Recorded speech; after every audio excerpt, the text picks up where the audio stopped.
Bonjour à toutes et à tous et bienvenue sur Grand Lille TV pour une nouvelle édition du Rendez-vous de l'écho. Et aujourd'hui, Virginie Mix est avec nous. Bonjour. Bonjour. Alors, vous êtes l'associée de Baba Orum Productions, une société de production musicale, un label. Ça, c'est pour présenter quand même en deux mots. Dites-nous en plus vraiment le concept aujourd'hui de Baba Orum, votre métier, tout simplement. Alors notre métier, c'est de produire de la musique, différents styles de musique. Quand on a commencé, on était exclusivement porté sur les musiques plutôt techno-électroniques.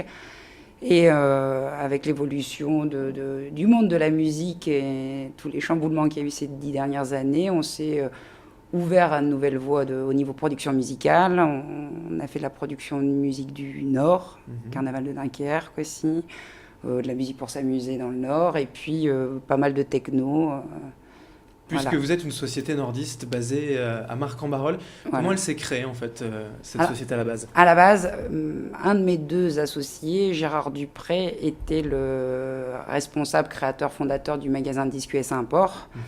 Donc on était basé à Lille avec le magasin et on bénéficiait de toutes les nouvelles tendances musicales au niveau du magasin qui avait une belle renommée. On recevait tous les DJ qui venaient acheter leurs disques et quand on a créé le label, pas mal de petits jeunes qui écoutaient la musique et achetaient la musique à USA Import. Certains se sont mis à faire de la musique et à nous la proposer, donc c'est comme ça qu'on a démarré la production. Et donc à Lille, à Marc-en-Barœul, ça c'est pas une difficulté pour être dans le monde de la musique? Faut pas être à Paris, dans les grandes capitales? À l'époque, c'était moins évident peut-être, mais déjà la techno, elle est plutôt née en Belgique qu'à Paris, donc à ce niveau, il n'y avait pas de problème. Et aujourd'hui, avec la distribution digitale mondiale, il n'y a plus aucun souci. On peut être basé à Vitalik est à Dijon, nous on est à Marc. Voilà. Une société de production de musique, c'est quoi? C'est des studios d'enregistrement, c'est la défense de l'artiste, produire l'album, c'est-à-dire lui permettre voilà, d'avoir tout simplement d'imprimer le CD, etc.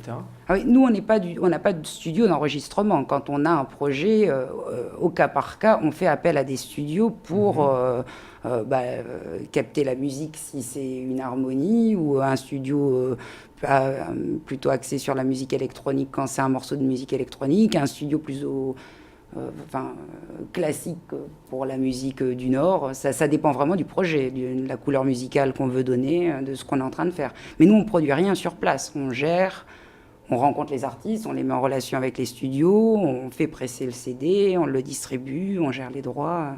Ça, c'est votre travail. Et donc, Ouais. vous les trouvez comment, les talents musicaux? Ils viennent à vous ou il y a quand même voilà, une démarche de scouting, enfin, d'aller les rechercher? On reste à l'écoute de tout ce qui se fait dans le coin. Si un projet nous intéresse, on contacte les gens qui le font. On est contacté aussi par des anciens collègues. C'est le réseau. Voilà, il y a un petit peu de tout. Ça marche au coup par coup, au coup de cœur. Il n'y a pas de... Quelles ont été les grandes réussites? La société s'est créée en 2011, en 2001, donc 2001. il y a plus de 10 ans. Il y a eu comme ça des vraies fiertés depuis Ouais. quelques années? On a eu un gros succès en 2002, tout de suite après la création de Baba Orum, la reprise de Like a Prayer par Madhouse, D'accord. donc version dance, qui a été un succès international tout de suite après notre création. Et puis après, on a surtout eu un bon catalogue de musique électronique qui a bien marché dans la région nord, Hollande, Belgique, sud de l'Allemagne. Donc c'était pas des gros tubes, mais Mais dans le milieu électro, en tout oui, cas, dans ça notre fonctionne. style, on était plutôt bien cotés. L'un des derniers projets, vous nous l'avez ramené, c'est cet album, ce disque, Electro Windband. Alors ça, c'est une collaboration assez intéressante quand même, on peut en dire deux mots. Et ben c'est la rencontre de la musique électronique, donc les standards comme Vitalik, Aphex Twin et Nathan Fay, qui sont repris par l'harmonie de Lil Fiv. Un orchestre, tout simplement. Voilà, une fanfare même. Oui, une fanfare. Et donc ça sort aussi, donc c'est vous qui l'avez produit, c'est quand même Voilà. assez original comme collaboration, la musique électronique avec quelque chose qui ne l'est entre guillemets pas du tout. Voilà, c'est ça. Mais l'idée à la base du projet qui a été développé par Hervé Brice, c'était de dépoussiérer l'harmonie, l'image de l'harmonie. Donc c'est lui qui a fait appel à Monobloc pour interpréter un certain nombre de titres. Et moi, je les ai rencontrés par hasard lors d'une de leurs représentations à Saint-Sauveur. Ça m'a plu, donc j'ai pris contact avec eux pour leur proposer d'en sortir un album. Donc d'organiser la captation chez eux, parce que là 50 musiciens dans un studio, déjà faut un très très gros studio. Donc c'est nous qui nous sommes déplacés avec une équipe, on a capté le son, on l'a fait mixer et puis voilà, l'album sort. L'album sort et donc disponible. Vous faites aussi de la gestion vidéo, clip, gestion de droits d'auteur. Ça fait partie du travail aussi.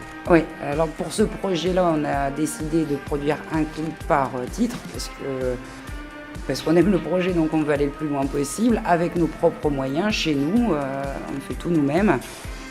Et sinon, plus largement, effectivement, on gère les droits d'artistes qu'on ne produit pas forcément, mais qui n'ont pas envie de passer par une major et qui n'ont pas non plus envie de s'occuper eux-mêmes de leur paperasse et de tout le travail de gestion de droits, qui est un travail assez lourd en termes de temps et d'énergie à déployer pour récupérer ses droits un peu partout, hein, surtout quand on est un gros artiste. Dernière question quand même, il faut bien le savoir. Ça vient d'où ce nom de Baba Au Rhum Productions ? Le nom Baba Au Rhum a été choisi dans l'impulsivité du moment par un de mes associés. Il nous l'a sorti, ça nous a plu.